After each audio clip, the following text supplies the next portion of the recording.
There are hundreds of small Adriatic sturgeon here, about the same size as the one in the aquarium. But I'm looking for something a lot bigger. Buongiorno. Buongiorno a lei. Sono Jeremy.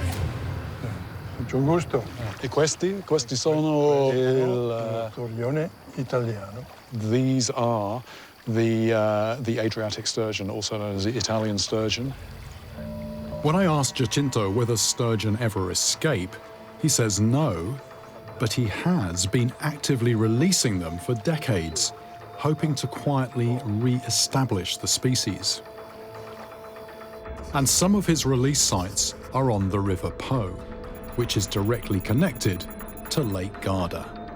I'm thinking that maybe some of those recent sightings were Adriatic sturgeon, but fish that were bred in captivity in the early years of this project, 25 to 30 years ago. That's actually plenty of time for one of these fish to reach a serious size. But before I put the Adriatic sturgeon back on my suspect list, I want to get a closer look.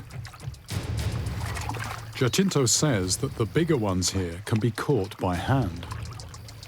So I'm going to gently try and get hold of one. I want to have a good look at it. What I want to do, a bit like sharks, you can turn them upside down, leave them a few minutes, that calms them down, and then I should be able to lift it briefly out of the water. That's the theory.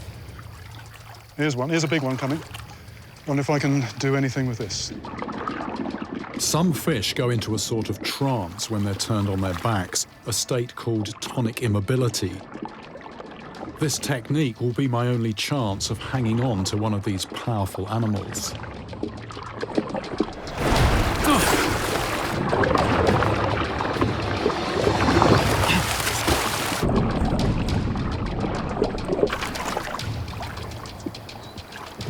There we go, Adriatic sturgeon. This one seems to have gone calm quite quickly. The fins aren't twitching, the gills are going, it's perfectly okay. At about 5 feet long, this fish is significantly shorter than accounts of the lake monster. But Adriatic sturgeon are known to grow to nearly 7 feet long, and other characteristics do match up. An unusual opportunity to get a look at the underside of a sturgeon. Normally the stomach, which is very flat, is pressed against the bottom of the river. But occasionally they do rise to the surface to bask, and when they do, because it's got a swim bladder, if it comes up from any depth, it's going to equalise pressure, it's going to let off air, it's going to release bubbles, and that's exactly what Clara saw.